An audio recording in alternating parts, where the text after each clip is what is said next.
بخاری رحمۃ اللہ علیہ کا جذبہ ایثار و اخلاص. امام بخاری اب یہ میرا تو اس کی ضرورت ہے. ان چیزوں کے اپنے ائمہ کی جو عادات تھیں، اخلاق تھے، ان کو بھی سنتے سناتے رہنا چاہیے تاکہ کچھ تو خیال ہو. اب یہی نہیں سنا رہا ہوں. اتفاق سے کتاب رکھی ہوئی ہے امام بخاری کا جذبہ ایثار و اخلاص. اللہ ہم سب لوگوں کو جذبہ ایثار بھی دے اور اخلاص کی دولت سے بھی مالا مال فرمائے. امام بخاری علیہ رحمہ خود تو بہت سادہ مزاج اور بے تکلف انسان تھے. امام بخاری امام کے اپنے مصارف کے بارے میں تو کرمانی کا بیان ہے کہ وہ کئی دن تو بغیر کھائے گزار دیتا تھا، بغیر کھائے گزار دیتے تھے.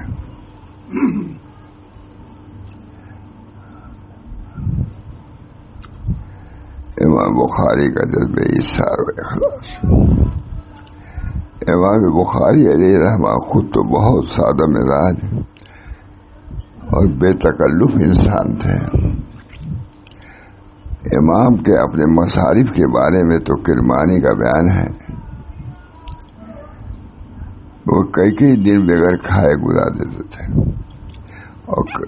اور کبھی صرف 2-3 بادام کھا لینا بھی ان کے لیے کافی ہوتا تھا.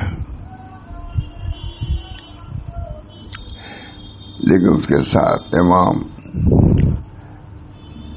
خیر انسان تھے. امام خیر انسان، لوگوں میں سب سے بہتر انسان. نہ کھانے پینے سے آدمی امام نہیں ہو جاتا، یا تو نہ کھانے سے امام ہوئے.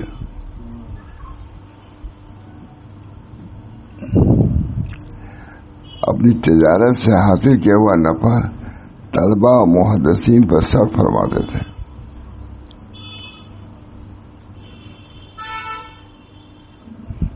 مقابل کا یہی حال تھا ہمارا.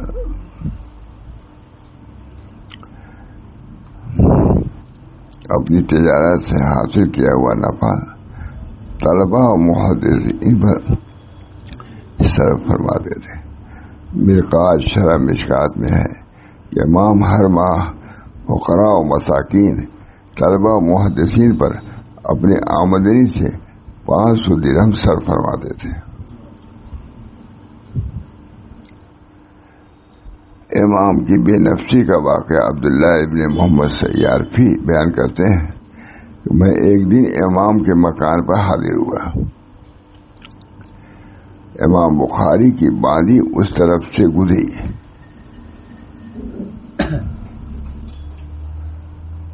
اور دوات پر ٹھوکر لگ جانے کی وجہ سے روشنائی فرش پر گر گئی.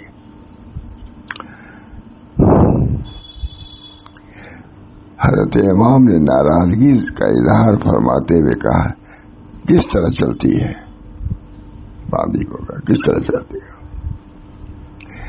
باندی نے جواب دیا کہ جب کسی جانب راستہ ہی نہ ہو تو کیا کیا جائے؟ آپ سب گھیرے پڑے ہوئے کیسے میں نکلتی؟ اس نے بھی امام یہ جواب سن کر ناراض نہیں ہوئے. اس نے جھڑک کے کہا تھا سب جگہ گھرا ہوا تو کیسے جائے گا؟ کیسے یہ بھی بولتا ہمارے ائمہ کی سیرت ہے. یہ نہیں تھوڑی تھوڑی بات پر ناراض ہو جانا، جھڑک دینا، قطع تعلق کرنا. اس سے کوئی غلطی ہو، نادان وہ ہے، ناواقف ہے، برداشت کرو. جواب جائے جب کسی جانب راستہ ہی نہ ہو تو کیا کیا جائے؟ بھانے کا. امام یہ جواب سن کر ناراض نہیں ہوئے. یہ اخلاق ہے سیرت کے. اخلاق سلف ہے نا، ان میں لکھنے رکھا کہ نہیں؟ اخلاق سلف ہمارے حضرت کی تک ہے نا، ہے کہ نہیں بھائی؟ اخلاق سلف بادشاہ صلی اللہ علیہ وسلم کا بڑے اہتمام سے لکھا اس کو. میرے سامنے جب لکھی گئی تو ہم لوگ وہیں تھے فتح پور میں تھے، تو برادری کے لوگ تھے. کہ اس کو کتاب کو لے لو، گھر میں رکھو، تم نہیں پڑھو گے تمہارے بچے پڑھیں گے. یہ میرے سامنے کی بات ہے. اب برادری کے لوگوں سے کہا بتا، سب سے مہنگی چیز یہ ہے کتابی زمانے میں. ہر چیز سستی ہو گئی ہے. فوراً روپیہ نکالا سستی لیا، لیکن 1 روپے کتاب لینے کے لیے جھانکتا کہ ہے کہ گنجائش ہے کہ نہیں. ہر کتاب کو آگے چاہتا ہے مفت میں جائے. جواب دیا کہ جب کسی جانب راستہ ہی نہ ہو تو کیا کیا جائے. امام یہ جواب سن کر ناراض نہیں ہوئے، بلکہ ہاتھ دراز کر کے فرمایا، جاؤ میں نے تمہیں آزاد کر دیا. خوش ہو گئے. ناراضگی نہیں ہوئی بلکہ اس کے ساتھ یہ معاملہ کیا. اسے سمجھنے کی بات ہے کہ اللہ تعالیٰ اسی سے کئی آدمی چند آدمی، لیکن کام بڑا ہے یہ. اللہ تعالیٰ معاف فرما دے، کوئی تعجب نہیں. ہم سب لوگ کی مغفرت فرما دے. اللہ کی بات کو سننے سنانے کے لیے جو جمع ہوئی ہے، نیت تو بہت بڑی ہے. اللہ تعالیٰ ہم سب لوگوں کو انہی باتوں کی وجہ سے بخش دے. وما ذلک علی اللہ بعزیز، اللہ کے لیے کوئی مشکل نہیں، بلکہ ہاتھ دراز کر کے فرمایا کہ جاؤ میں نے تمہیں آزاد کر دیا. اس پر کسی نے امام سے پوچھا کہ اس نے تو ناراضگی کے اسباب مہیا کیے تھے. امام نے فرمایا کہ میں نے اس کے اسی کام سے اپنے کو راضی کر لیا، یعنی اپنے نفس کی اصلاح کر لی. اپنے نفس کے صبر جو کیا تو اپنے نفس کی اصلاح کی، اسے مجھ پر احسان کیا.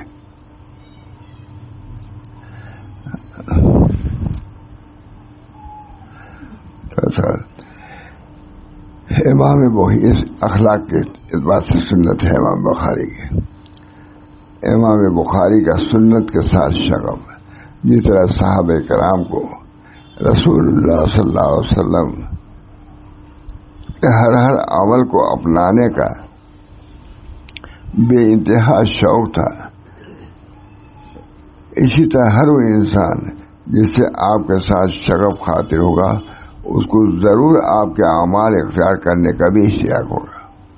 جس سے محبت آدمی کرتا ہے تو اس کے اخلاق کو اختیار کرنا چاہتا ہے، اس کے اخلاق کو اختیار کرنا چاہتا ہے. خصوصاً وہ حضرات جن کا شب و روز کا مشغلہ ہی علم حدیث رہا ہو. سنیے، اسی کے لیے محدثین کے بارے میں مشہور ہے کہ وہ عمل بالحدیث میں پیش اسی لیے محدثین کے بارے میں مشہور ہے کہ وہ عمل بالحدیث میں پیش رہتے تھے. امام احمد نے فرمایا کہ میری نظر سے جو حدیث بھی گزری میں نے اس پر ضرور عمل کیا ہے. عمل کی چیز ہے کہ نہیں؟ اللہ ہم سب کو عمل کی دو، ہم کو بھی عمل کی دو. جہاں تو ہوتا ہے نرمی کا معاملہ کیا جاتا ہے، ہم دیکھتے ہیں ساتھی، لیکن بہت کمی ہے ہمارے وہ کہاں یہ کہاں ہم لوگ.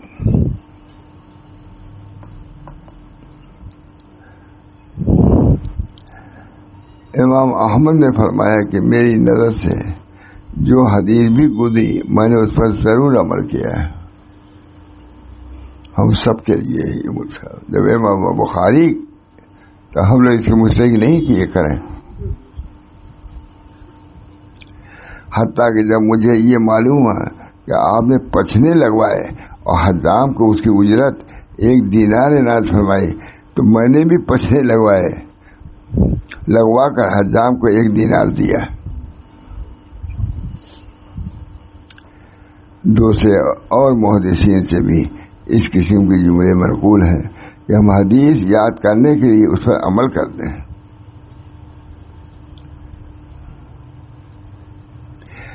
ہم حدیث یاد کرنے کے لیے اس پر عمل کرتے ہیں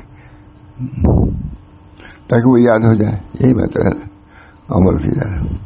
امام بخاری رحمۃ بھی عمل بالحدیث کے بارے میں بہت مستعد تھے. اللہ ہم لوگوں کو بھی توفیق دے.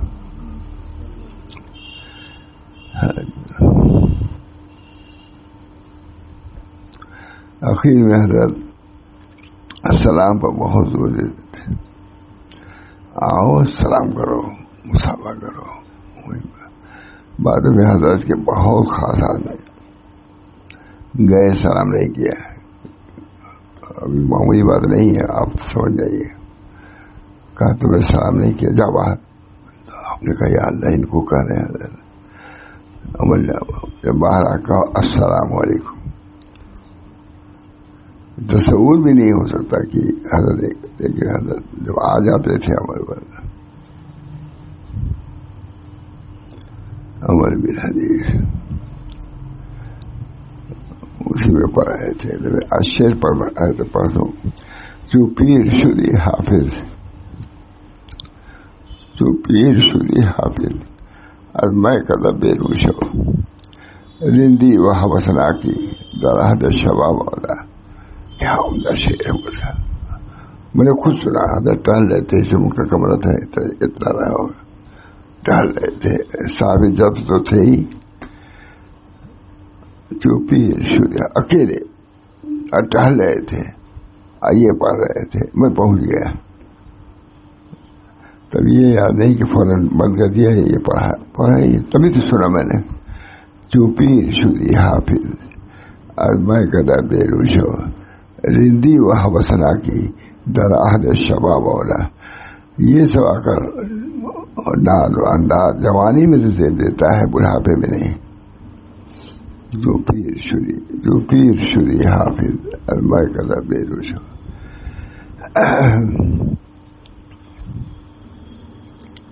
دعا کیجیے اللہ تعالی بزرگوں کی انہی سنتوں پر خاتمہ ہو.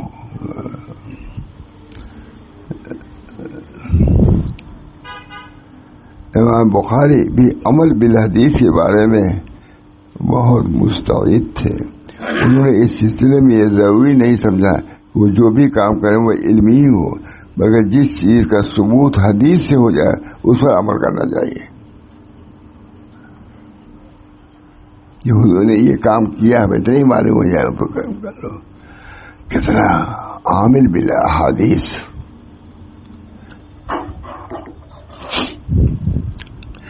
انہوں نے اس میں حسنہ کی تخلیق میں مزدوروں کے ساتھ بھی کام کیا. حضور نے مزدوری کیا ہے تو اس سنت کی ادائیگی کے لیے ایک بڑے آدمی ہو چکے تھے اندازے سے، بھی مزدوروں کے ساتھ کام کیا تاکہ یہ سنت بھی ادا ہو جائے. سب چیزیں کہا. موقع آ جانے پر گھاس اور پتیوں پر بھی گزر کی. موقع آ جانے پر گھاس اور پتیوں پر بھی گزر. اور انتہائی ہے کہ نشانہ بازی کے بارے میں چونکہ فضیلت کی احادیث وارد ہوئی ہیں، اس لیے امام نے اس کی بھی کوشش کی. نشانہ بازی، تیر اندازی.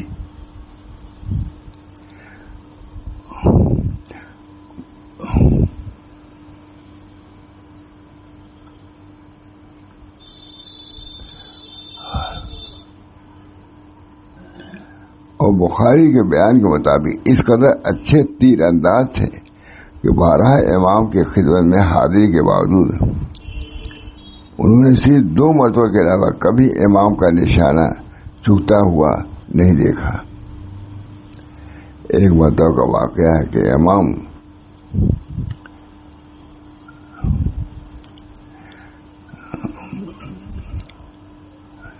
کوئی جگہ گرام ہے، ان کے باہر تیر اندازی کے لیے نکلے. تیر اندازی شروع ہوئی تو امام کا تیر پل کے میخ پر جا لگا. پل کو نقصان پہنچ گیا. امام سواری سے اتر گئے اور میخ سے تیر نکالی. ہمیں بتایا اور فرمایا کہ ابو جعفر تم پل کے مالک،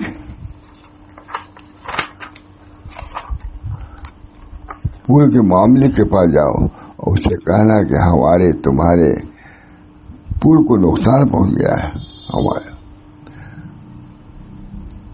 ہمارے تیر سے کہا، یہ ہمارے تیر سے تمہارے پل کو نقصان پہنچ گیا ہے.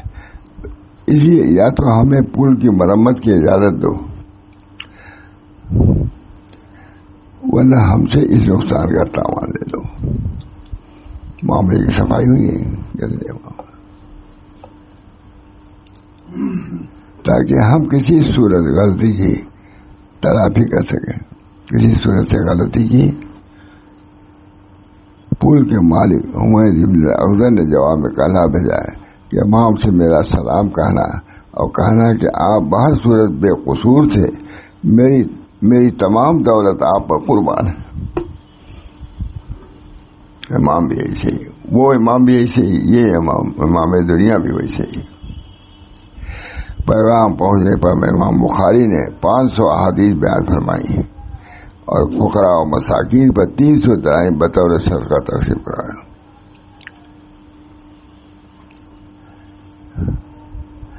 امام بخاری کا شوق عبادت اس میں استقرار بس ہو گیا ہے نا۔ یوں تو امام بخاری علیہ رحمہ کی عبادت گزاری کے لیے یہی وصف کیا کم ہے، ان کا ہر کام رسول اللہ صلی اللہ علیہ وسلم کی پیروی میں ہوتا تھا۔ سب سے معلوم رہنی چاہیے نہیں، لیکن اس کے علاوہ امام کا ہمیشہ کا معمول تھا کہ آخری شب میں 13 رکعت ادا فرما دیتے۔ ماہ رمضان المبارک میں ان کی رفتار فضول تر ہو جاتی تھی۔ حافظ عبداللہ حکیم کا بیان ہے کہ جب رمضان کی پہلی شب آتی تو لوگ امام کی خدمت میں جمع ہو جاتے اور امام اس شان سے انہیں نماز پڑھاتے کہ ہر رکعت میں 20 آیتوں کی تلاوت کرتے اور اس طرح رمضان شریف میں ایک قرآن کریم ختم فرماتے تھے اور پھر خود تنہا نصف شب سے لے کر سحر تک تلاوت فرمایا کرتے تھے، وہ اس طرح ہر تیسرے دن ایک قرآن پاک ختم کرتے تھے اور پھر رمضان مبارک میں دن بھر تلاوت فرماتے اور روزانہ ایک قرآن ختم فرما دیتے اور فرمایا کرتے تھے کہ ہر ختم پر ایک دعا قبول ہوتی ہے۔ لکھتے ہی چلے گئے۔ امام بخاری کا سنیے، یہ امام حنیفہ کا سنیے، محدثین بھی عبادت گزار، فقہا بھی حدیث گزار، ائمہ کبھی کبھی سنا دیتا ہوں، اپنے لیے سنا دیتا ہوں۔ اللہ تعالی ہم سب کو اپنے اکابر کے طرز پر معاملات کے سلسلے میں بھی، معاشرت کے سلسلے میں بھی، عبادت کے سلسلے میں بھی اقتداء کی توفیق برابر فرمائے۔ اللہم صلی اللہ علیہ وسلم، اللہم صلی اللہ سیدنا نبی وعلی آلہ وسلم۔ اللہ ہمارے امام ائمہ کو کتنا عمل خیر کا اہتمام تھا، کہا نہیں جا سکتا۔ اللہ ہم سب کو توفیق دے، اپنے اللہ کو راضی کرنے کی فکر کریں، ان کے لیے عبادتیں کریں، اس کے لیے جاگیں، ان کے لیے ہر کسی کی محنتیں برداشت کریں۔ ربنا تقبل منا انک انت السمیع العلیم برحمتک یا ارحم الراحمین برحمت سید نبی الکریم صلی اللہ تعالی علیہ وسلم۔ لا الہ الا اللہ۔